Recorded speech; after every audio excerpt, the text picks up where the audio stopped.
Hello and welcome back to Massive Crit.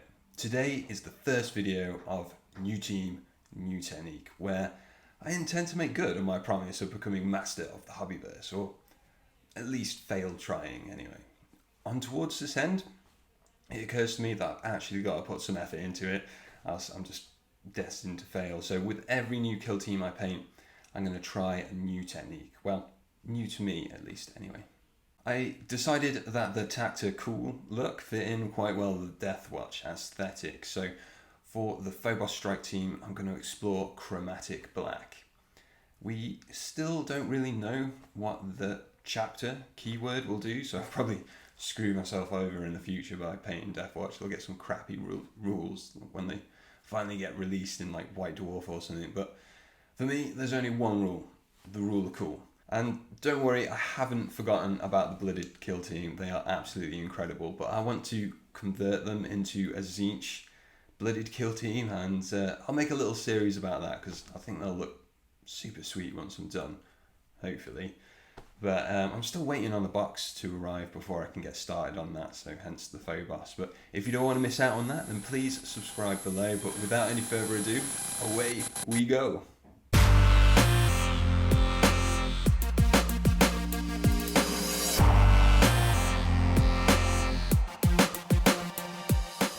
So here we have the Phobos Veteran. I left the power pack off to make it easier to spray black, and it's a bit funny on the Deathwatch shoulder pad, so I wanted to paint that with lead belcher before I glue on the power pack.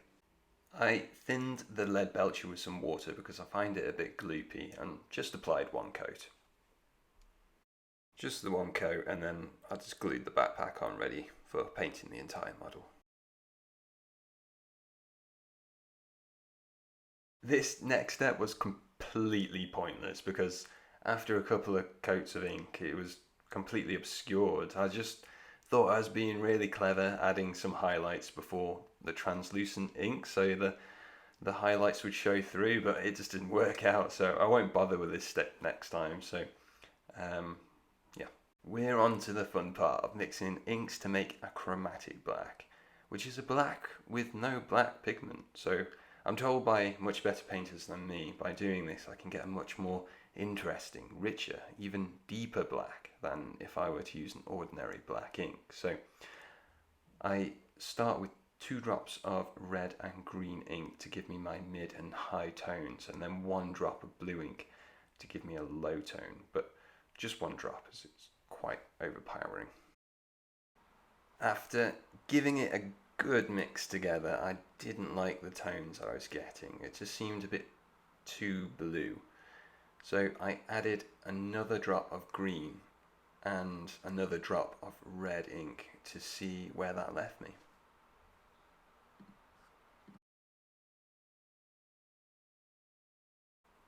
Being much more happy with this result, I started applying this quite thickly to the whole of the model, or at least to all the parts of the black armor. So here you may notice I didn't put that battle honor thing on him because, well, I thought it made him look like he came first place for growing the biggest turnip in the Imperium, but there were other little decorations on the sprue, so I used one of those in its place.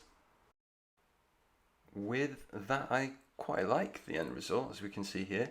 It's still wet and ink does need a longer drying time than acrylics, and it's a bit difficult to see on the camera because it looks bloody blue on the camera under all the lights, but the black has a very warm tone which I think is perfect to highlight up from.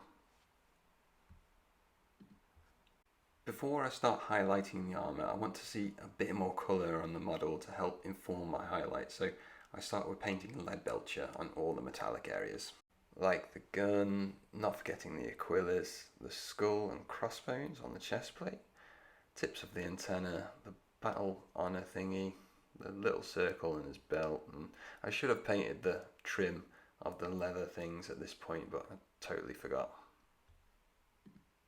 But you get the picture, just anywhere to help break up the black a bit. Next I move on to the corn red, which I use for the gun casing, giving it 2 coats to ensure good coverage for future steps. I also use it for the stripe on the knee pad for the squad markings. I painted the stripe in the middle of the knee pad to give me a point of reference, and then slowly moving out from the centre with as straight a brush flow as I could manage, I gradually widened the stripe. Caliban green next, which I use for the frag grenade, and when I do this I realise at this point I forgot to paint the grenade above it in the corn red of the previous step, so at some point I go back to fix this.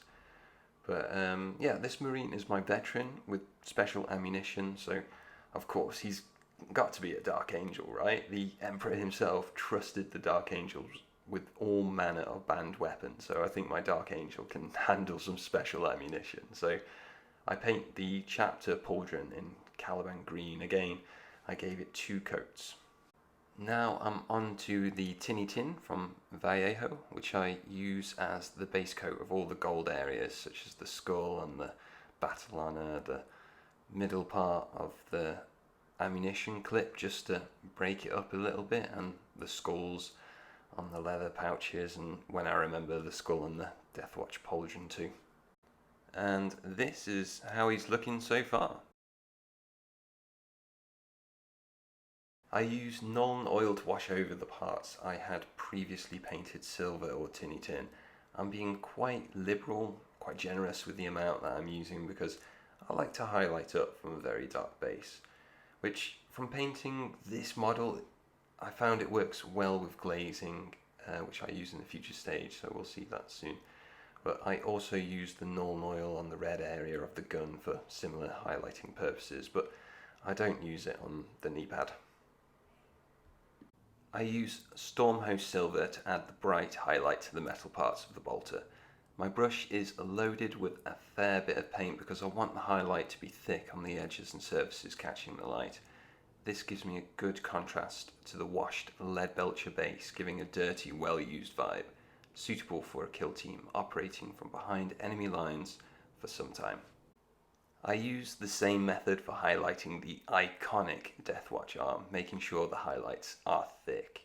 I want to glaze the arm in future steps. I am hoping the thick highlights will retain the glaze, but at the same time get lost in the murky undertones painted previously. Not forgetting all the little silver parts painted previously, like on the helmet and chest plate and antennas. The knife isn't anything special like a power weapon or anything like that, so just a quick highlight. I want the main focus of the model to be the power armor.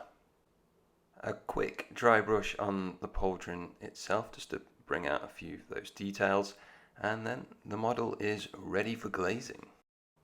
I use Talisar Blue for the glaze, using water to thin it out. I place some on my wet palette and add water until I'm happy with the consistency.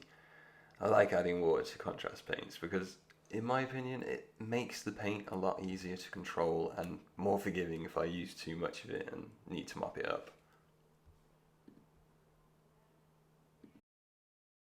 I try to be clever by testing it on my thumb before applying it to the model, yet I'm not happy when it's applied, but it's easy enough to remove by hand. I then add more water. This is the first time I've tried to glaze, so I'm no expert, but I'm told to build it up in thin layers, so this is what I try to do. So I just keep on adding layers until I'm happy. I let each layer dry before applying the next and stop when I'm just happy with the blue tint, and I think it looks alright. So now I highlight the reds with Evil Sun's Scarlet. Unlike the silver, I don't want this to be a thick highlight, so I water the paint down and don't load the brush too much.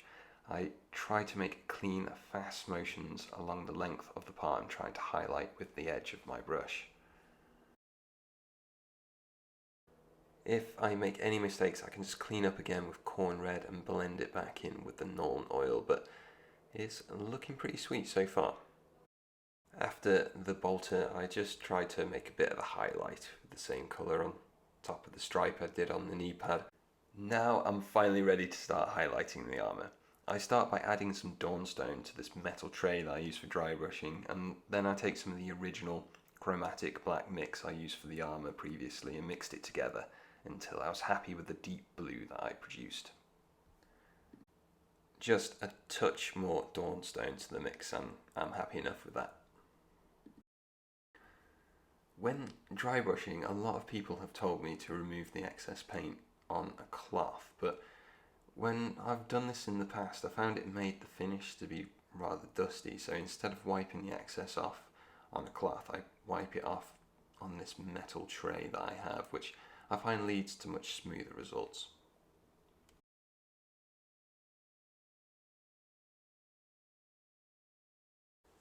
I really do have a small amount of paint on my brush here, and I use it to build up the highlights gradually. I want to hit the areas most likely to be caught by the sun, so like the edges and the knees, the top of the power pack, the arse plate thing, or whatever the hell that is, and the arms. But you get the picture. And I think this stage really helps bring the armour to life. It's just the first stage of highlights. I use Abaddon Black on all the under armour sections, like the abdomen and backs of the knees and things like that. I didn't want to use the chromatic black I used for the armour because I wanted this black to be different to the armour and more matte. I mean, there are many different kinds of black in real life, and I wanted to represent that on the miniature. And this is just how he's looking so far. So I think he's looking pretty interesting, and I can tell the difference between the blacks. So yeah, I'm happy so far. Next, I use Auric Armour Gold to paint over all the gold places that I base coated with Tinny Tin previously. I do go back and do the hilt of the sword as well, just to give it a bit more colour and break the silver up a bit.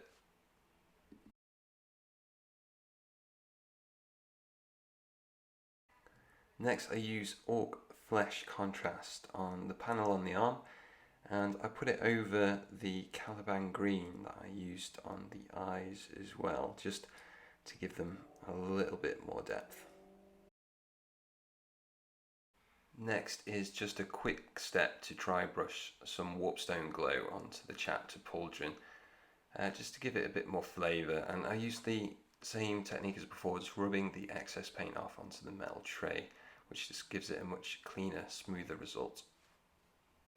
Then I added some Blood Angels Red contrast paint just to the outside buttons on the panel on the arm, and then just to finish it off, I added Talisar Blue to the one in the middle.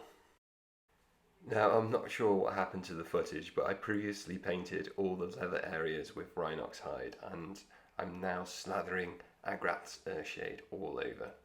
The areas I painted were the knife and pistol holders, all the straps including the belt, just to break the black up some more.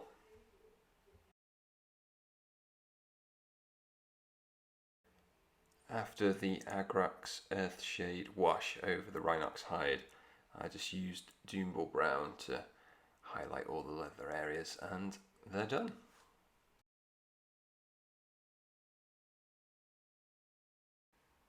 Two thin coats of Ushati bone on the Purity Seal tails.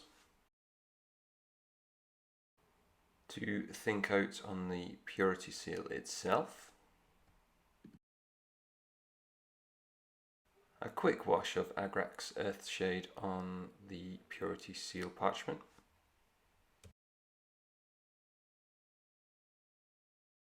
Followed by a Nuln oil wash on the Purity Seal itself. Now it's finally time to add the final highlights to the model. I chose Dawnstone because I mixed this with the inks to make the first highlight, so I thought it would make sense to use it in its pure form as the final highlight.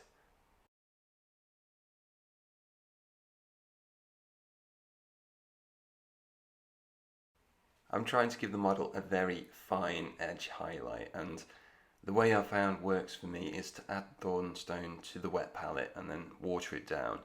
I then wipe most of the paint off the brush until I have an amount close to what I need for dry brushing. I then try to apply it to the model in smooth, sweeping motions to build up the colour gradually.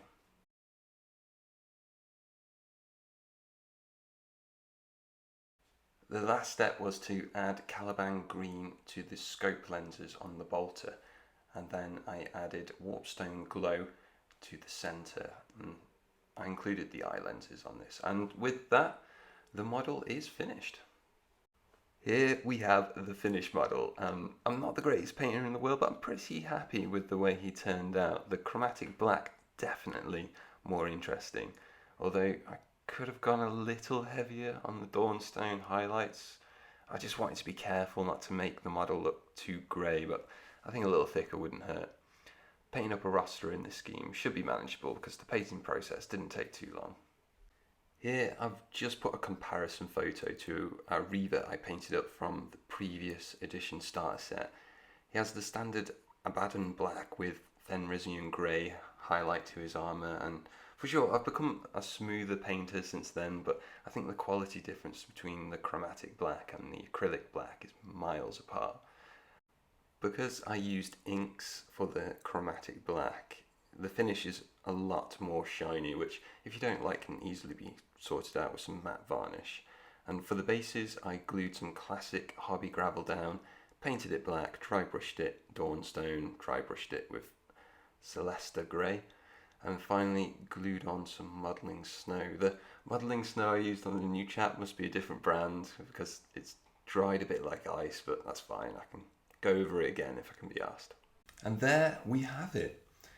If you've had any experiences painting chromatic black yourself, then please post it in the comments down below.